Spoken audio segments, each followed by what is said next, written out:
अभी यहाँ धाम पर आप सुबह से बैठे हैं और ये जो जगह आप देख रहे हैं जहाँ आप बैठे हैं, करीब 80,000 रुपया हमारे गांव के भाइयों ने चंदा करके ये समतलीकरण करवाया। एक आध साल पंचायत के साथियों ने भी थोड़ा बहुत इसमें सहयोग किया था, यानी 2 से 3 साल की मेहनत के बाद इतना समतलीकरण हुआ है। अन्यथा यहाँ 2010 में हमने सबसे पहले कार्यक्रम शुरू किया था 2010 में। उस समय यहाँ केवल कांटे कांटे कांटे ही थे और हम सब ने, हमारे बच्चों ने भी कांटे बीन करके सबसे पहला कार्यक्रम किया था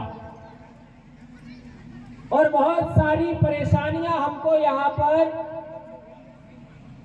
गोविंद गुरु महाराज का जन्मोत्सव मनाने के लिए बड़ा लंबा समय और कई परेशानियां हमारे सामने आई। इस बीच में 3 से 4 बार हमारा ट्रांसफर भी हो गए, एपीओ भी कर दिया गया, निलंबित भी किए गए, सब हमारे साथ हुआ। और अभी अभी केवल बेड़सा के 3 लोगों को हमारा ट्रांसफर कर दिया था बाहर, लेकिन हम भी अब ट्रांसफर करने वालों के बाप बन चुके हैं। और 2 ही दिन बाद हम कोर्ट स्टे लेके वापस आ गए। यह काम इतना आसानी से अब हो रहा है, हम भी नहीं डर रहे हैं।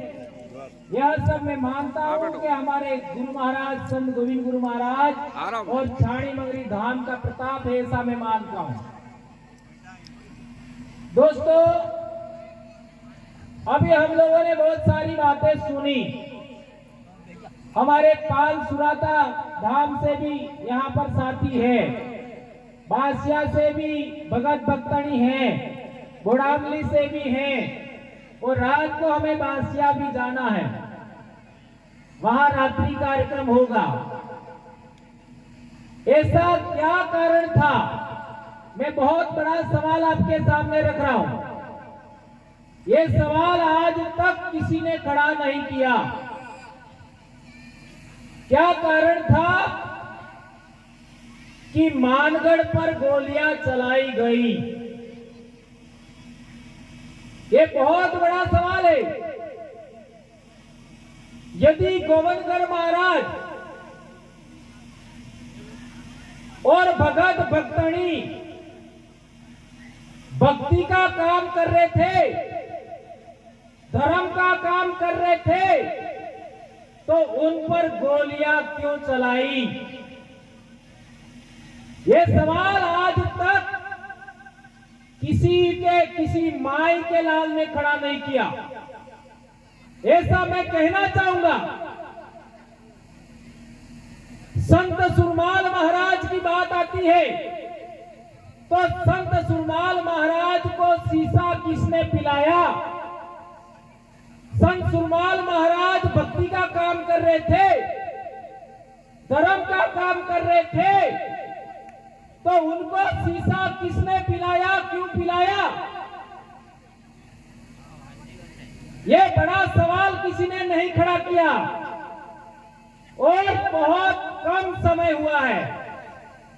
राष्ट्रपाल का घटनाक्रम हुआ, नाना भाई खाट को बंदूक के कुंडे मारकर मार दिया गया, सेंगा भाई रोड को गाड़ी के पीछे बांधकर खींचा गया और काली बाई को गोली मारा गया। लेकिन आज तक किसी ने सवाल खड़ा नहीं किया कि वो गोली मारने वाला कौन था। ये तीनों सवाल केवल और केवल मेरे मुंह से आज तक निकले हैं। किसी ने भी ये हिम्मत नहीं किया कि ये 3 सवालों के जवाब हमारे समाज को मिलना चाहिए। यदि गोविंद गुरु महाराज कोई गलत काम कर रहे थे तो आज सभी लोग मानगढ़ क्यों जा रहे हैं? सभी लोग गोविंद गुरु के भक्तों का आदर सम्मान क्यों कर रहे हैं? क्यों कार्यक्रम कर रहे हैं? अब सवाल पैदा होता है कि राष्ट्रपाल का घटना हो तो भी वो लोग कहते हैं कि अंग्रेजों ने गोली मारा, जबकि अंग्रेज थे ही नहीं। काली बाई के जमाने में बहुत सारे लोग आज भी जिंदा हैं। मेरी मासी का विवाह वही कराया है, खाट परिवार में ही। मेरी बुआ का वही विवाह हुआ है, मेरे बाबा का भी वही विवाह हुआ है, और अभी भी मेरे बाबा जिंदा है। मेरे बाबा का जन्म 1936 का है, और मेरी मासी का जो विवाह करवाया वो देश आजाद होने के आसपास ही कराया। पर आज तक किसी ने नहीं बताया आदेश डूंगरपुर से निकला और इसका दीवान कौन था,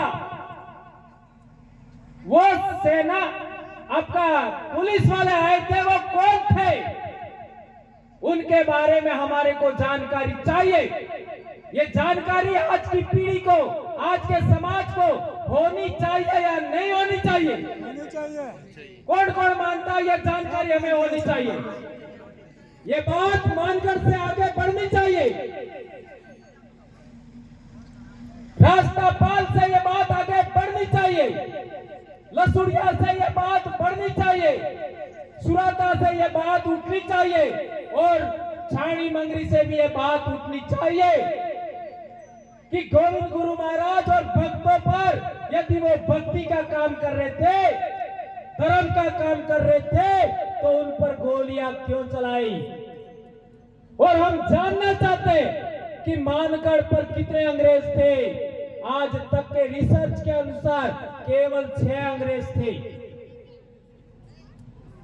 केवल 6 अंग्रेज। क्या 6 अंग्रेज 1500 भीलों को मार सकते? यह सवाल अपने आप से पूछो। एक भील को 6 लोग नहीं मार सकते, और 6 अंग्रेज लोगों ने मिलकर 1500 भीलों को मार दिया। ऐसा कैसे हो सकता है? इसलिए मैं कहना चाहता हूं सभी भगत भक्तनियों से, वो गोलियां चलाने वाले लोग कौन थे? तो अंग्रेजों के दस्तावेज से पता लगता है, जो दिल्ली से दस्तावेज लाए, यही कहीं होंगे वो मानगढ़ वाले। जोरावर जी है कहीं नहीं है, वो और बैठे, वो स्वयं दिल्ली गए थे और वो दस्तावेज लाए। उसमें हमारे एमबीसी की 2 प्लाटून थी, मेवाड़ भिलकोर की, और इसके अंदर भील भी थे, अर्थात गोली मारने में भील भी थे। ये तो मैं कह लेता हूं, लेकिन भील के अलावा कौन थे ये आपको पता लगाना। अब सवाल पैदा होता है कि देश आजाद होने से पहले और मानगढ़ की हत्या से पहले कभी भी भीलों ने भीलों को नहीं मारा। 1000 साल, 2000 साल, आज की तारीख में आदिवासियों का 5000 साल से इतिहास मालूम है। और मैं चैलेंज के साथ कहता हूं कि आदिवासियों के इतिहास पर जिसको भी बहस करनी है, आ जाओ मेरे सामने, कोई नहीं आ रहा है। कितने सालों से कह रहा हूं, आ जाओ बहस कर लो। कोई माई का लाल पैदा नहीं हुआ जो बहस कर सके। इसलिए मैं कहना चाहता हूं कि भीलों के इतिहास में, आदिवासियों के इतिहास में आज तक कभी आदिवासियों ने आदिवासियों को नहीं मारा। ऐसा क्या कारण था कि मानगढ़ पर एमबीसी के लोगों ने हमारे लोगों को मारा? उसके पीछे क्या कारण था, ये बात भी हमें समझना पड़ेगा। संत सुरमाल महाराज की बात करें तो भगत लोग आज भी कहते हैं कि शीशा पिलाया। अब मेरा आप लोगों से सवाल है संत सुरमाल महाराज के भक्तों से सवाल है, उनके परिवार से सवाल है। अंग्रेजों का एक कानून बताओ, अंग्रेजों का एक कानून बताओ जिसमें कोई आदमी गलती करता है उसको शीशा पिलाने का नियम हो। कोई भी आदमी गलत काम करे उसको शीशा पिलाने का नियम हो, बताओ। नहीं बता सको तो आप भी दोषी हो। अपने समाज के युवाओं को, अपने बाप दादाओं के इतिहास के आप भी दोषी हो। और नहीं मिलेगा अंग्रेजों के कानून में, यह कानून दूसरा था। ये कानून भी आपको जानना पड़ेगा। और तो और 1898 में संत सुरमाल महाराज मरे, उसी साल 1898 में हमारे बाप दादाओं की बोली, भीली भाषा, भीली बोली का किताब अंग्रेजों ने छापा। और वो किताब भी लसूड़िया में बैठ करके अंग्रेज डॉक्टर ने लिखा। संत सुरमाल महाराज जिंदा थे और वो अंग्रेज डॉक्टर ने किताब लिखा, रूडिमेंट्स ऑफ भीली लैंग्वेज, और उसका लेखक था चार्ल्स थॉमसन। और उसी किताब के अंदर ये नक्शा बनाया था अंग्रेज ने, ये भीलों का इलाका, यह सिरों से लगा करके बंबई तक भीलों का इलाका है, यह नक्शा बनाया था। आज तक हमारे पढ़े लिखे लोगों को, नौकरी करने वाले लोगों को, नेताओं को, मंत्रियों को कुछ बता दिए। और तो और हमारे कई नेता ऐसे भी हैं जो मानगढ़ का इतिहास खत्म करने के लिए सरकार को लिखते हैं।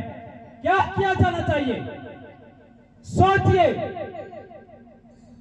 और इसी किताब में हमारे मां को क्या कहते हैं, पिताजी को क्या कहते हैं, ये भी लिखा हुआ है।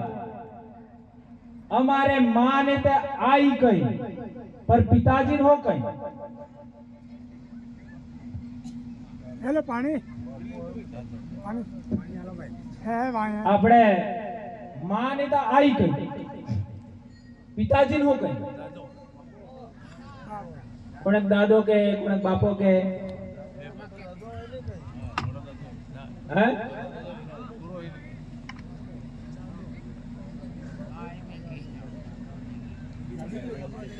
मारे पप्पा हाथे पड़ता था डामोर साहब वड़ने पूछू, डामोर साहब बताड़ो।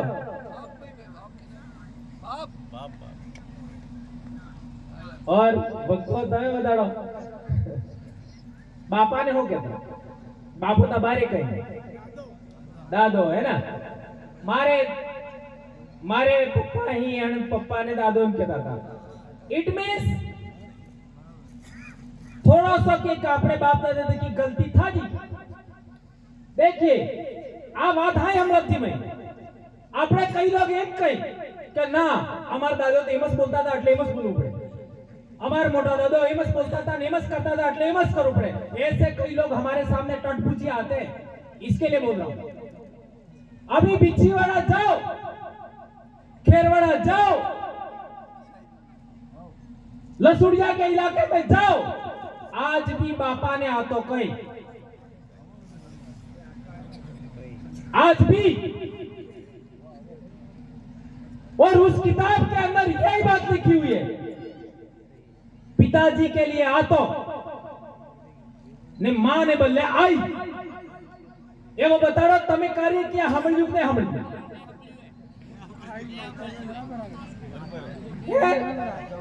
ओय ओय पेला उभा दो आई मावो साक्षात प्रमाण क्या बीजा जुवान जरूर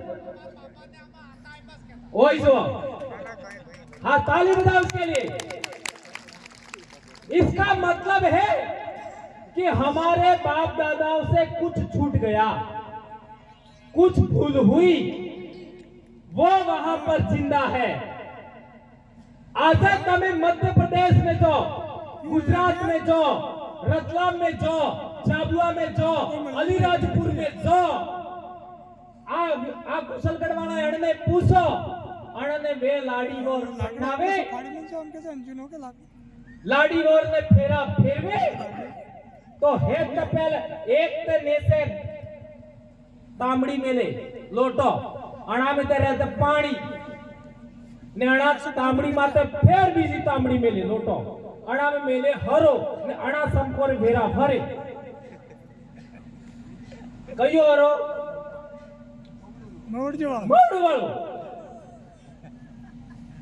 बे लोटा, एक लोटा में पानी, अणा माते बीजा लोटा, अणा में हरो, अणा समकोर भेरा भरे।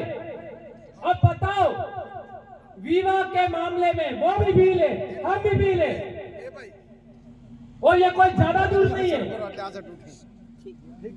कोई ज्यादा दूर नहीं है। अब ओरिजिनल संस्कृति कहां बची बताओ?